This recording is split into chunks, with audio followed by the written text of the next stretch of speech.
Greetings and salutations, good folks, bad folks, and just regular folks. This is the HooperCast. Hello, Dustin. Which one are you? Hello, Hooper. Which one am I? I'm all. Oh. I'm all of Dims. How mysterious. A combination. You're so... Got yin and yang up in here. You're so dense and misunderstood, Dustin. So today on HooperCast, we are going to talk very specifically... Dustin and I both watched the series premiere of Fear the Walking Dead, the new AMC show, which is a spin-off of The Walking Dead proper. Yes. And so that's what we saw. And so we're going to talk about this today. Yeah. Let's do it. Dustin, what'd you think, Hooper? Okay, so I watched this thing. I watched it at like 11:30 at night, and it's a 90-minute premiere. So, and I had to watch it last night because we were going to talk about it on the show. So I don't really know what to think. Maybe I was a little bored. But I give it a little bit of wiggle room because it's a pilot and they establish characters, but at the same time they kind of need to grab me. Sure. So I feel like, and I was like nodding out during the show, so I probably missed a good chunk of detail and or character that I'm sure you caught. But overall, I mean, I'm still gonna, it's only an 8-episode season. How can you not watch 8 episodes of TV? Like, I'm not so lazy that I'm not going to finish the first season out and at least give it a shot. Right. You know what I mean? Yeah, totally. So, I like the actors, and I don't have a problem with any of them. I'm just kind of more like, all right, let's see. I mean, we kind of only got like a kind of a glimpse, rather, on like the last half or third of the episode that stuff was starting to happen, and then someone turns into a zombie.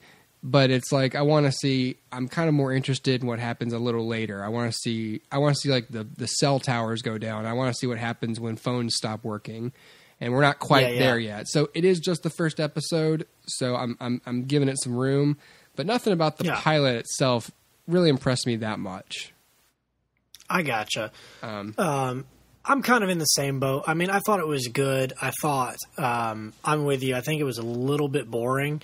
I understand, this idea that as a writer, you want to kind of end it on like a really cool note. And so to end it the way that they ended it here, which this is a little bit of spoiler material, but to end it the way they did here with them saying like, what's going on here? The idea that the characters are now aware that there's something crazy happening. That's a really great way to end the episode. But the problem is you spend an hour where they don't know what's going on. And you as the audience member, you have an idea. Yeah. So the problem is it kind of gets boring. So on one hand, you got to give them credit because that's a good idea. But on the other hand, you've got to make that 60 minutes really, really interesting, or else I'm going to tune out because I know more than the characters know, which is only really a good thing as an audience member for a time. And then your characters have to catch up with you as the audience member. And then they kind of have to surpass you because they've got to reveal to you things. And so, I'm going to agree. I think the majority of this episode was spent establishing character, which isn't a bad thing. It's just... that in this particular case, it was kind of a boring thing. Yeah, I feel like The Walking Dead, and this is a lot of the same people, obviously, the executive producers, the writers, obviously the network. It's I think The Walking Dead, and I'm gonna go ahead and assume this of Fear the Walking Dead. It's a show that relies a lot on atmosphere, and setting. And that's fine because, whenever we're in The Walking Dead, they show like a highway that's got like plants growing out of it. It's like, oh, that's crazy. You usually don't see plants growing out of things like that, But right. I think sometimes they coast on atmosphere, and that's the problem with a lot of shows and some movies too. Is just they're just like, oh, this atmosphere. It's like I understand the atmosphere, but you're boring me to death. This is a 90-minute premiere. I mean, I don't want to get all the way through the first whatever 12 minutes of this show and hit the first break and go, okay, nothing's happened, you know? Right.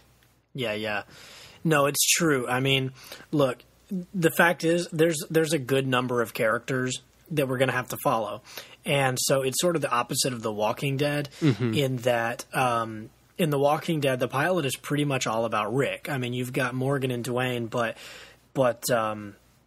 by the end of the episode, you kind of know that they're not going to be regulars. So the pilot episode is just kind of Rick. And then we slowly kind of are introduced to, here's Glenn, here's Daryl, here's Merle, here's all these people that we're going to get to know. And this is the opposite where, boom, here's a bunch of people who are all related. Now let's watch them go through the same event together. So you've got a lot to explain very quickly, whereas, like I said, with The Walking Dead, you didn't have that. So they've got to show me reasons to care for all of these characters very quickly because they're all going to be important. Now, in some cases, like Cliff Curtis and Kim Dickens' character, those characters I feel like were fairly interesting. I mean, they're high school teachers. They are, or guidance counselor. They have this issue with with her son, and then he's got his own issues with his son, and you're kind of showing me glimpses of stuff, but I'm not sure that the son, that this Nick character, is going to be interesting enough to watch for a long period of time, because obviously his addiction is only going to unless they pull a Lost and they find a bunch of heroin somewhere. It's not like they're going to have to deal with that in the future. You know what I mean? Yeah. Eventually he's going to have to go through his withdrawal period, and eventually he's going to have to live without it because it's The Walking Dead, and where are you going to find heroin? And so I'm not sure once you get him off of that and once you remove that fatal flaw from that character that he's still going to be an interesting character to watch. So that leads me to believe that they're probably going to drag that fatal flaw out for a long time. So he's still going to be on heroin for quite a while, which is good. But again, that's one note. Like, you can't just coast and say that that's his character. And then on top of that too, And also, if you look at this episode, that character of Nick, he's one of like three things in this pilot. He's either manipulative, he's either like coming off of a high, or he feels like he's going crazy. So we still don't really quite know him. Yeah. We haven't really got to know who he is. Does he, how does he actually feel for these people? And then of course his sister, who I feel like is the most underdeveloped of all of them. Yeah. She's just there. She has a boyfriend and they seem to be in love, and he doesn't show up, and then we don't really even get to see her like be super upset about it. So it's that age-old kind of trap of, here's a bunch of characters, let's try to get you caught up with all of them really fast. And that's only been done well a couple of times. And one of those times is probably Lost, where in the first episode or two, you kind of do have favorites, and you do have, these characters that you relate to, and these characters, even though you don't know much about them, you know enough. And with this, maybe with the exception of Kim Dickens and Cliff Curtis, I don't feel like I know enough yet. So I feel like that's sort of a detriment to the show, is that you spent all that time building character, and yet I still don't really feel like they're built. Does that make sense? It does, and I think I wonder about so they could have just skipped all that and had a shorter episode. But I'm wondering if the network was like, listen, we want to do this thing up big. We're promoting the shit out of it, and we want to do a 90-minute premiere. We've sold all the ad space, so you got to fill 90 minutes for this first one. And so it's like, I guess we'll just be more introspective than the original draft. That's, of course, speculation, but I just, from a purely marketing standpoint, I can see AMC going, look, we want this to be successful, and we want people to see it. And, to tell them we got a whole hour and a half of a show for them. for the spinoff of the most watched show on television or whatever. Right. You know, we're not just gonna give them a little hour for the season premiere. It's like, yeah. Perhaps you should. Yeah, totally. Is it 8 episodes total, or wait? It's not 6, is it? The Walking Dead was 6 episodes, but yeah. Let me look it up. I think this one's going to be. It's 6, man. Oh, it's 6. Okay, it's 6. Well, 6 episodes then. So yep. And yeah, and maybe that's good. But and then the second season I think is going to expand to like 13 or something.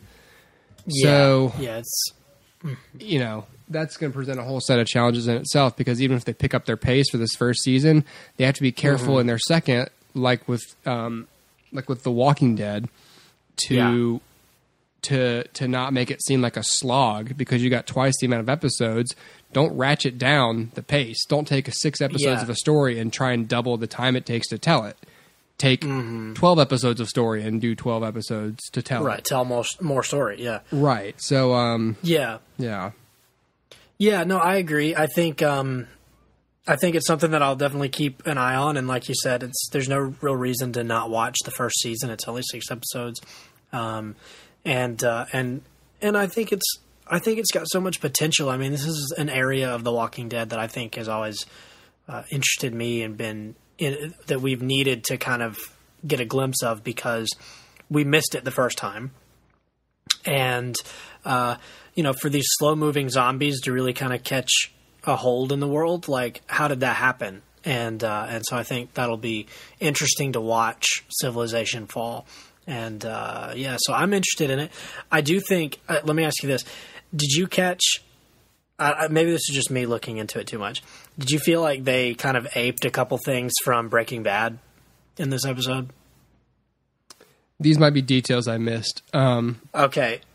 I can't recall any off the top of my head, but I was also falling asleep. So for me, like, the idea of, the drug addict, sort of main character is like a Pinkman kind of a guy. Mm-hmm. I felt like, that's kind of an obvious move. Like, let's model this character almost after Pinkman, and I can even see him being the Jesse kind of character who just continually gets like beat up and hurt, and like just the writers kind of just poop on him the whole time. Mm-hmm. So I can kind of see him being the Jesse Pinkman of the show. And then of course you have Cliff Curtis's character who basically lays out the theme of the show in a classroom, just like Walt does in the pilot. So Walt's up there talking about chemistry. It's the nature of change. And he's talking about all these things that basically are foreshadowing and setting the audience up for the theme of the entire series. And then you have Cliff Curtis doing the same thing in his English class and being like, it's man versus nature. It's all, and I'm like, yeah, I got you. I know what you're doing. I hear you. This. Yeah. I've seen this before. Yeah. But not that that's a bad thing. I just think that that's interesting. There's a couple moments where it reminded me of Breaking Bad, and I don't think that's necessarily a bad thing. Is this not the laziest title though in spin-off history? Fear the. That's what we added. Actually, we didn't even add the. We just added fear. Fear, yeah. Fear. Okay, cool. That would be like if they were like, okay, what are we going to call the Breaking Bad spinoff? What if we call it Fear Breaking Bad? What if we called it Breaking Lots of Bad? Brilliant. That's so different. That's Breaking More Bad. Breaking More Bad. That is so original and creative. Well, here's one thing I know about this show. They will not, unless the ratings are absolutely terrible, they will not cancel it. They have no reason to cancel it. It's a built-in brand. You've already basically paid for the production staff already, and you got a built-in audience for it. So there's no reason that they're gonna. The show's not going anywhere, so it's here to stay unless no one watches it. And I think it set like a record or something for the biggest premiere, which happens every fall. I feel like, by the way. Yeah, the last one was Better Call Saul. So now this now beat it's it. Fear the Walking Dead. So. So I know that this is going to be around for a good while. I just hope that hope they find their footing, and I hope they make the show because we're interested in the concept. Like, it was one thing I'm getting tired of with the, a few years ago, there was the whole run of post-apocalyptic movies, and and what's the most boring and consistent factor of The Walking Dead is the whole, like, struggle to be human still when it's all about survival at this point. But this series is taking place where there is not that beleaguered worldview yet. People are still going to treat this like a regular disaster for a little while. And then it's only after, when most of the people are extinct, that where you're getting this whole survivalist, cynical thing. So that might be a very positive spin on all this, is to see characters who still, and that, not to say that couldn't have been part of The Walking Dead, but at least with this, people in general are more predisposed to being virtuous and positive and enduring, whereas most of the people you'd come across, anytime I saw like a person in The Walking Dead that they would meet, they'd be like, I've been out here for a long time and I've seen a lot of things. My family's dead. And I'm like, all right, I feel like I know your whole story before you even spoke, Right, exactly. So that's not going to be the case here. And so that just might be refreshing as a viewer to see that. Yeah. I also hope that they don't take too long with it, though. Like, I could see them doing these 6 episodes, and by the end of it, it's still like, 3 weeks after, the initial breakout, and nothing really has changed other than, like, people just aren't going to work. You know what I mean? So I hope they don't take too long, but I also hope they don't take, like, and jump in the next episode, like, 6 months. So I think, to me, the most interesting thing is going to be watching it unfold. Like, how, like, if I were writing this, I always put myself in the shoes of the writers and say, like, if it were my job, where's the most interesting part? And if I'm given these characters and I have to write it, the question is, well, these characters aren't really going to know much more than the general public, because they're not scientists. They're not, working at the CDC. They're just people. So it's going to be hard to write in such a way that we're, like, answering all the unanswered questions. But it's also going to be hard to make it so that in a gap of time of, say, 2 months, that enough happens, that the world falls so far in 2 months that these people feel it in drastic ways. Because I could almost feel like in the first 2 months, you could kind of just hole up in your house and not feel the effects of it. Right. So my initial, like, reservation for it, if I were writing, would be like, what's the time frame? What are we looking at in terms of their, or rather the world's sort of fall? Yeah. Like what's our time frame here? Because, and I would have to look at Robert Kirkman and say, how long does it take? How long until there are more walkers than people? And so by, how long was Rick in that coma? Do we know that? I forgot. I feel like it was only a couple of months or something. Like, it could have been more than a couple of months, but they could have pulled something where it's like, Rick's been in a coma for 9 months, Yeah. Let me Google that. You continue your point. Okay, so when the outbreak happens, we assume, because the nature of the outbreak is somebody gets bitten, and it takes hours before they turn. Like, they have to, develop that fever, and then they die. And then it takes an unspecified amount of time before they come back from death. In some cases, like Shane, it happens very quickly. And in some cases, like Andrea's sister Amy in the first season, it took, like, all night long. So after an unspecified amount of time, they turn. So how do we, like, how does society fall so fast when for one zombie to turn, it takes, like, 8 hours?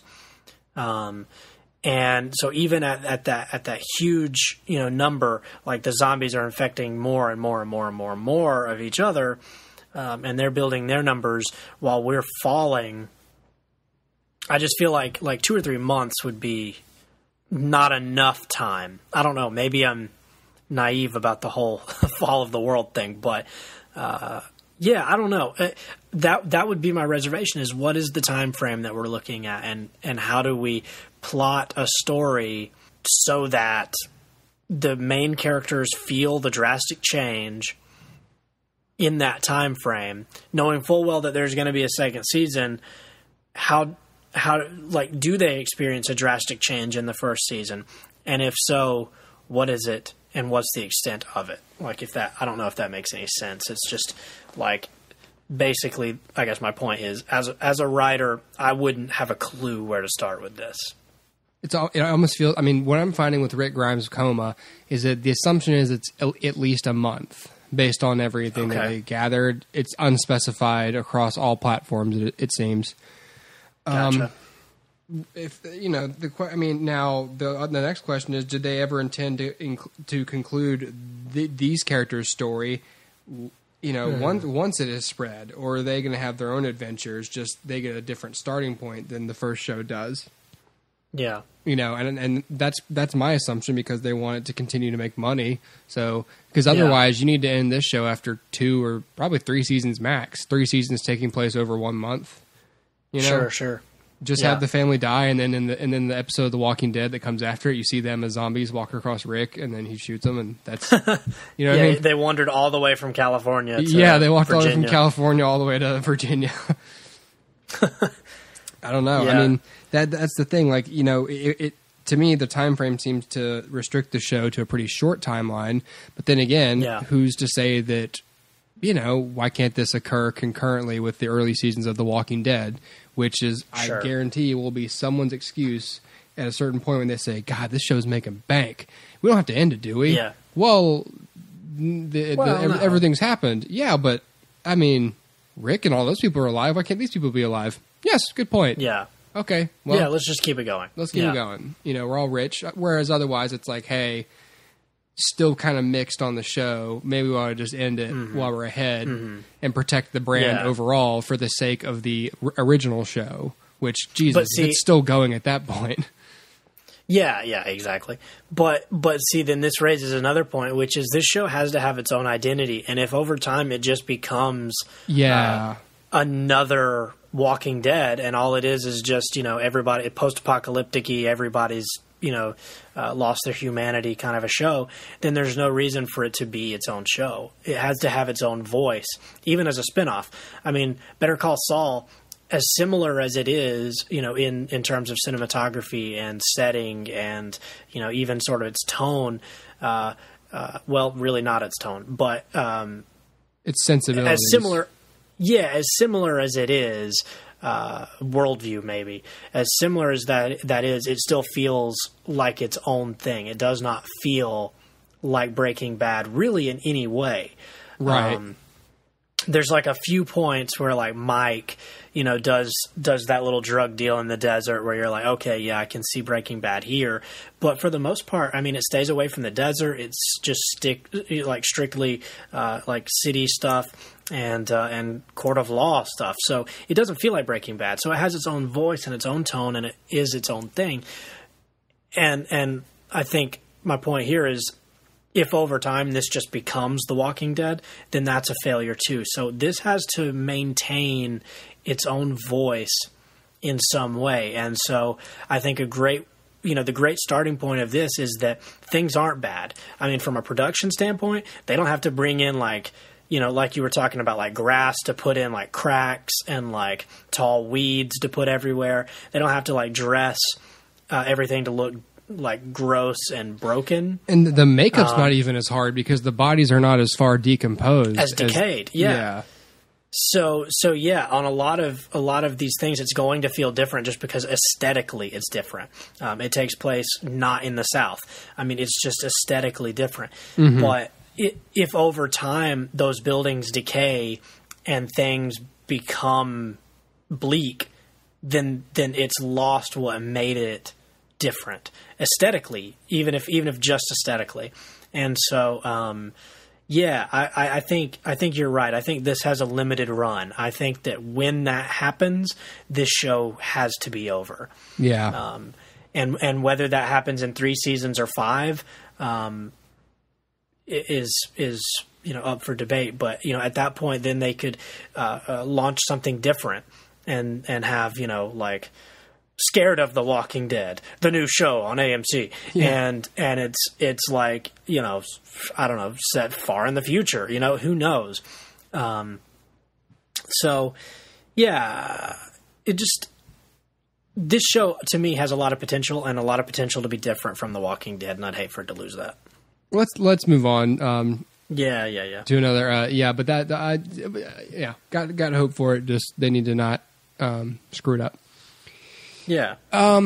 Dustin, let's talk some film news. I don't have a lot more time, but you brought up something that's interesting to me.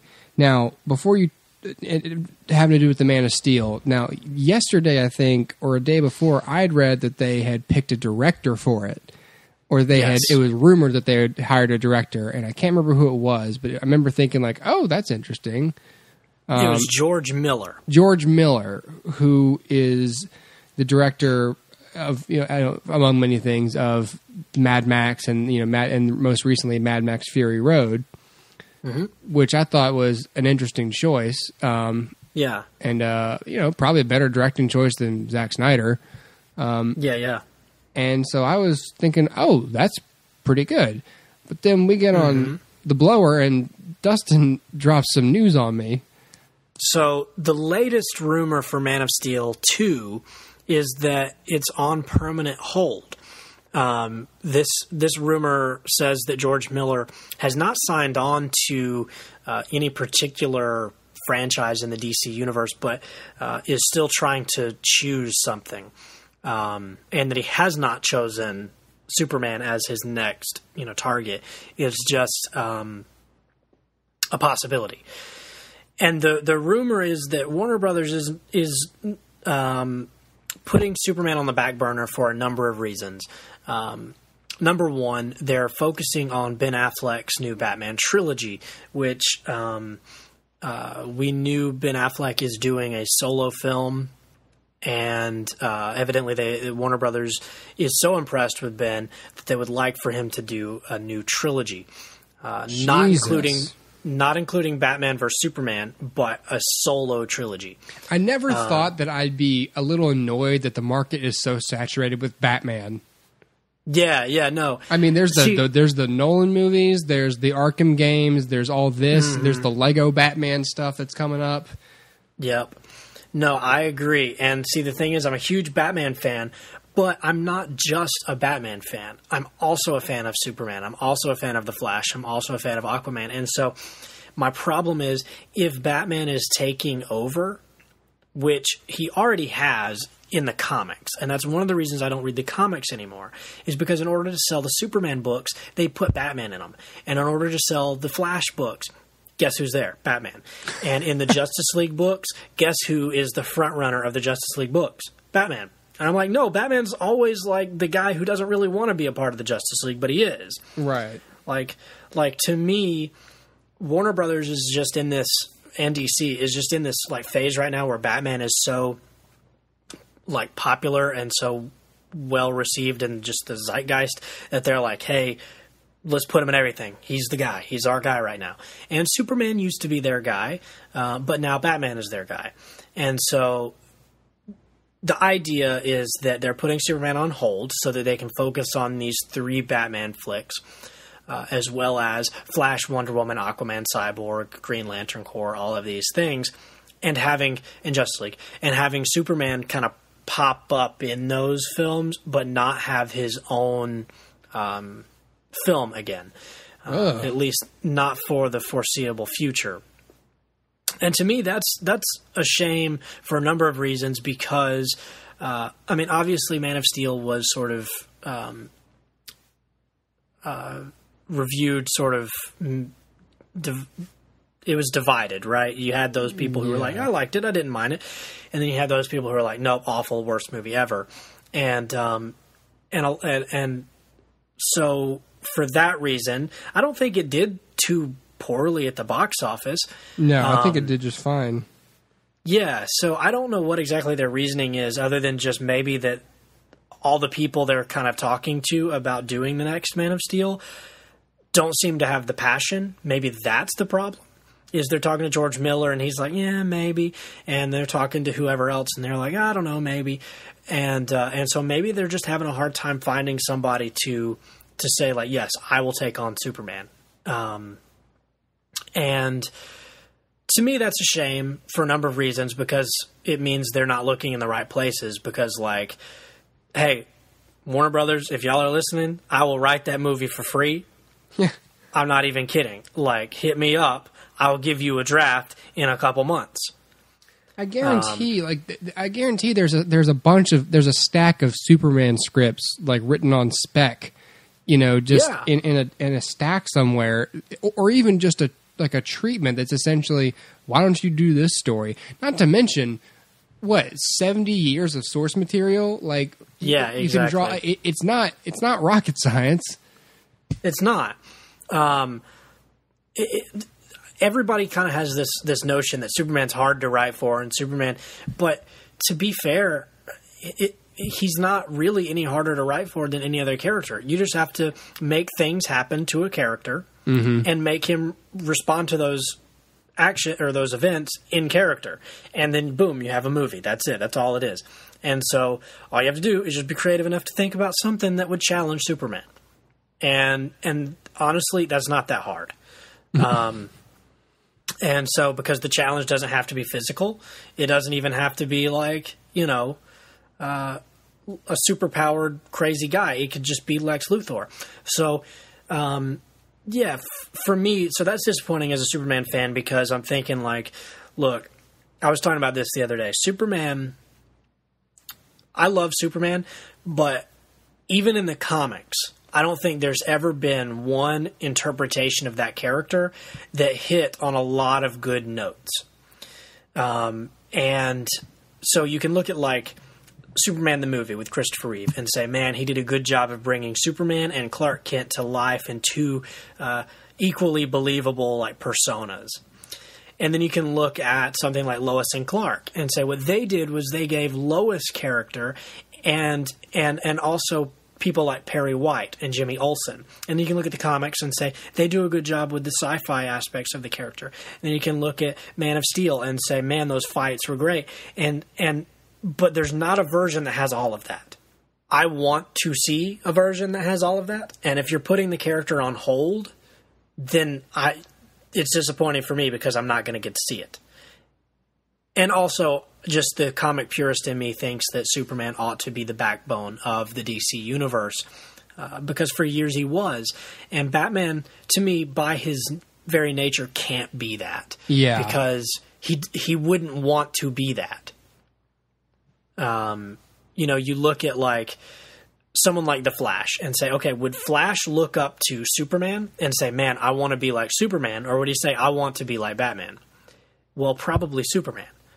So if you've got your other characters admiring another character, then make that character, Superman, the backbone of the whole thing.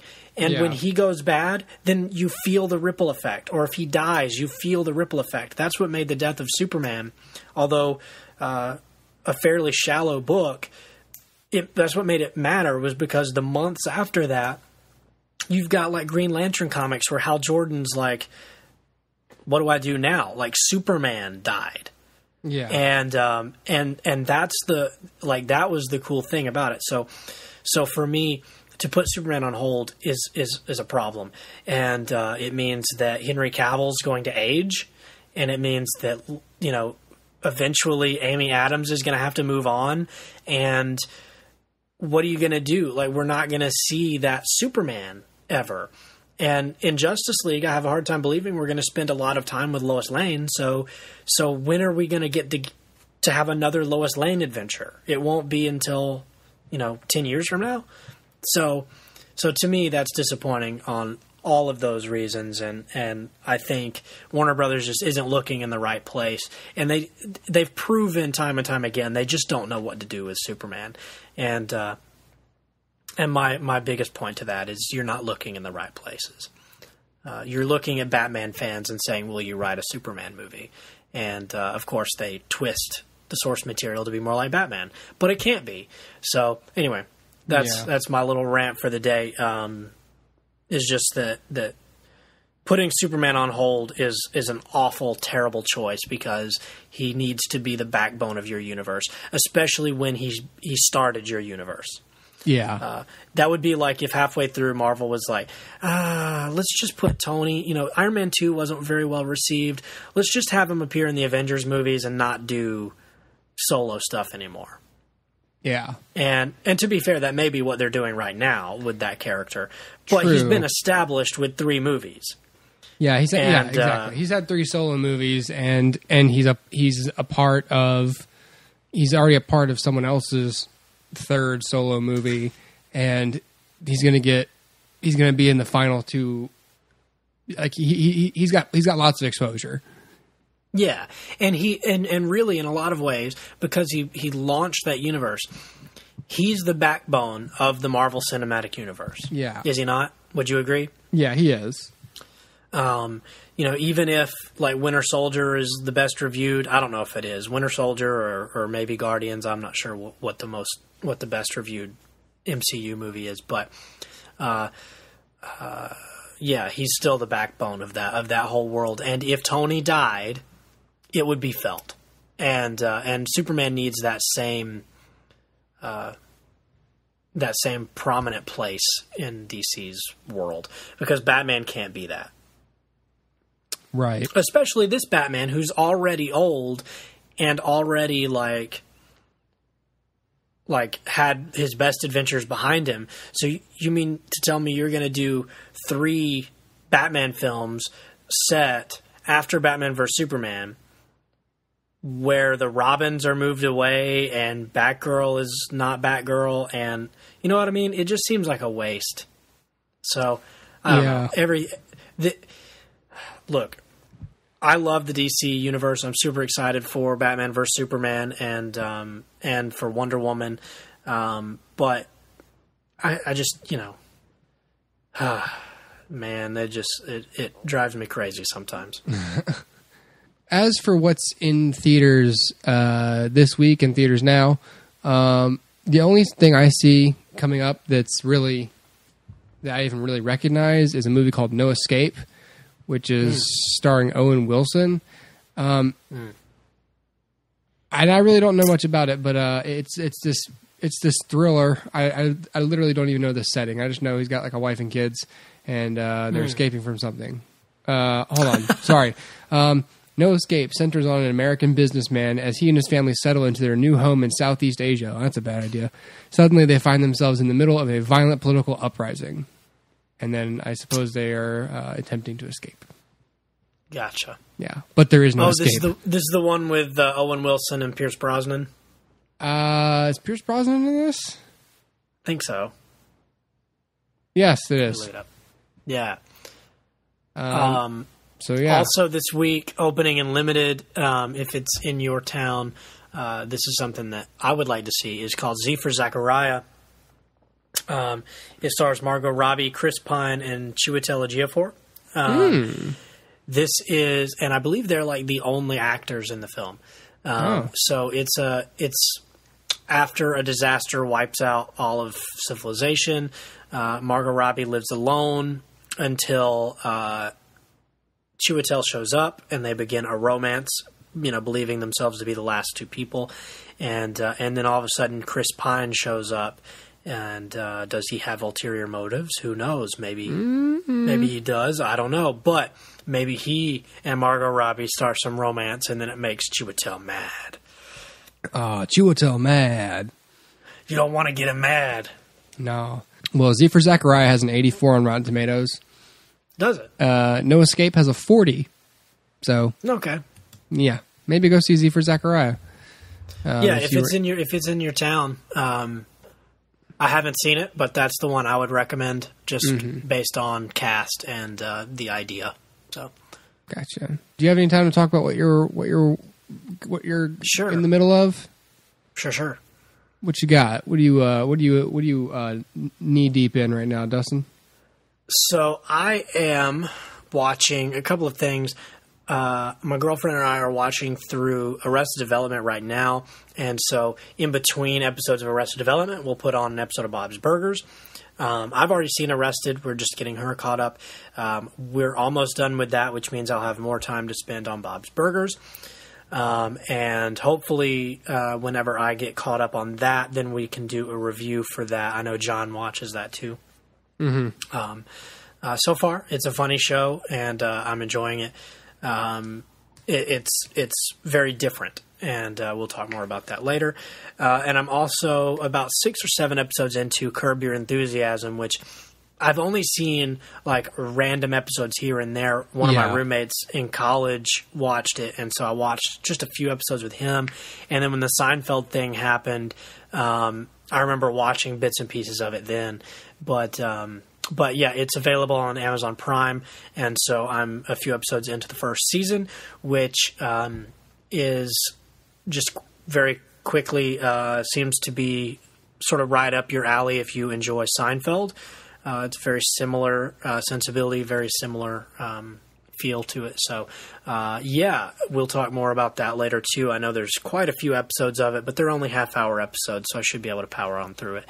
And, yeah. What are you knee-deep in, Hooper? A lot of things. Yeah.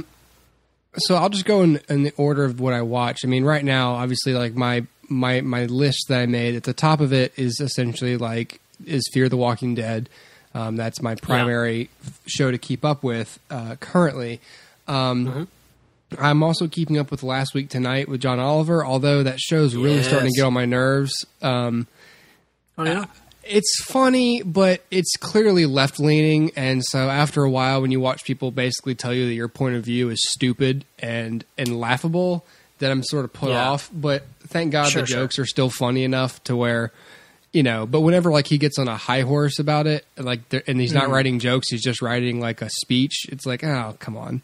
But it's a very interesting show, and it's funny, and it's very informative, regardless of whichever way you lean. So I'm still with it. Sure. I'm just, see, you can watch things, and you don't have to boycott things that mildly upset you sometimes. You know what I mean? Like it is possible to watch opposing points of view. So exactly. I'd be a hypocrite if I were to put the show down, unless it was like super angering me and it really wasn't worth my time. But it's a good show. Yeah. So I'm still with that. I am 6 episodes away, I believe, from finishing Friday Night Lights on Netflix. What? So I'd like to talk about that with you and maybe John soon. Yeah, man. I'm really enjoying that show. I've just started Maron, which is a Mark Maron's show on the IFC channel, and it's on Netflix too. That's my current nighttime 20-minute-ish comedy fix because I recently caught up on The League up to what's on Netflix. So Maron's my new comedy nighttime ritual. And so that's interesting. I've only a couple episodes in. The pilot's really weak, but the second episode was good, so a lot more life in it, a lot more character in it. So I think that will be continue to be a good show. One of those like this is funny, but it's also like thought provoking kind of comedies. Because if you know anything about Mark Maron, you know he's very neurotic and self-loathing and that kind of thing. But it's a comedy, but it's just it's not a dumb. It's a smart comedy. Gotcha. Whenever I do finish with Friday Night Lights, I'm going to finish up Justified. So I'm also on deck to finish that show up probably in the next few months. I've decided not to watch. I got to delete this from my list actually right as we speak. I've decided not to continue watching American Horror Story. Really? That show for anyone who cares is coming back on October 7th. Their 5th season, which is called Hotel, that will be on FX on October 7th. And the reason is because the first 2 seasons of that show were really good. Murder House and Asylum are exceptionally good shows, I thought. The 3rd season, Coven, I sort of fell off it in the middle of it, and I never finished it. And my wife, who did, said, it was okay. And then Freak Show, I fell off a couple episodes into that, and everyone else said that was okay. I mean, that creepy clown they didn't even do much with him, apparently. Really? And so now I'm kind of just like, well, then why do I want to reinvest in Hotel? Again, I could come back to this show later, but as for burning the calories to keep up with it now, I've just, after thinking about it, I just thought I got a lot of stuff going on and I really have no interest. So I'm not going to be watching it anymore. But it's simply because I'm bored of it. But the show is still really well executed, I think. I'm going to get on Bob's Burgers. Also, I might try and keep up with The Simpsons, although at this point I'm not sure why I'm doing that.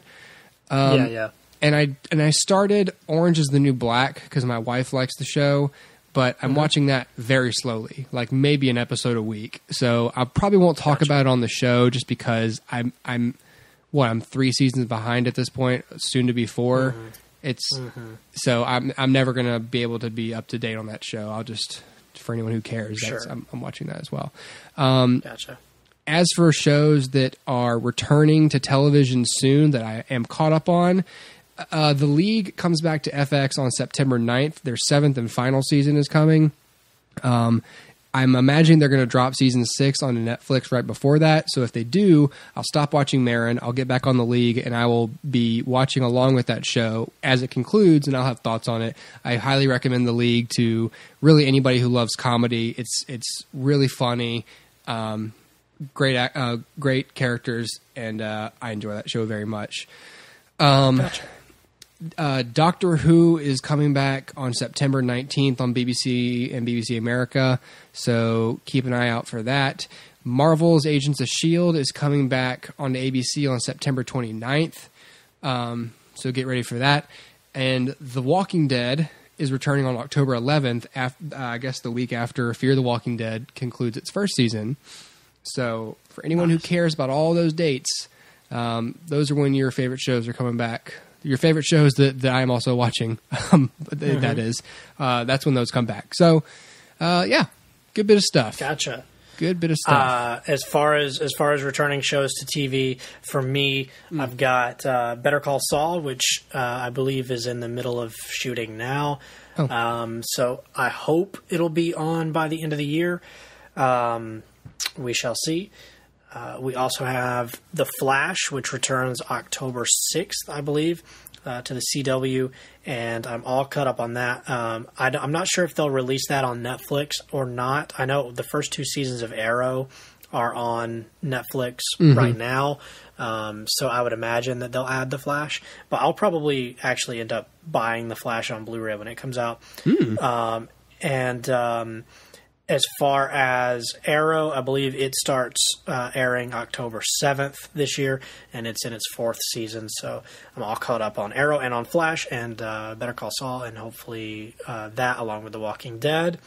And while we're talking about TV, and you mentioned the BBC with Doctor Who, there is a Sherlock Christmas special this year. To be sure to check out. It is not in continuity with what has already been established, but rather it's set in the Victorian era, and so we'll get a more accurate to Arthur Conan Doyle version of Sherlock and Watson, and so it'll be a good year for television, I feel. Well, what can we expect on next week's episode? I speaking for myself, I will have watched I Am Chris Farley by next week. I would like to have done the same. Okay, so we'll go ahead and promise you that again. And yes. As far as anything else, I don't know if there's any TV I'll have thoughts. I may have finished Friday Night Lights at that point, so maybe we'll talk about that too. But the only thing I really feel comfortable guaranteeing is that we'll have watched the documentary at least. Yes. And the rest is ancillary. So yes, and I'm also in the middle of a documentary on Netflix, and I can probably bring you a review of that later as well. So. Excellent. Yeah. All right, Dustin, it was a pleasure. Yes, as always, Hooper. Yes. And all you lovelies out there. Yes, all you lovelies can subscribe to us on iTunes, by the way, by searching HooperCast, or on Podbean at hoopercastpod.podbean.com. You can follow us on Facebook at facebook.com/HooperCast, or at HooperCast on Twitter. And you can also donate to us on the PayPal button at hoopercastpod.tumblr.com or hoopercastpod.blogspot.com. And if you have an email or an inquiry, you can send that to hoopercast@gmail.com. Thank you for listening, everybody. We will see you next week. Yes, we will. Adios.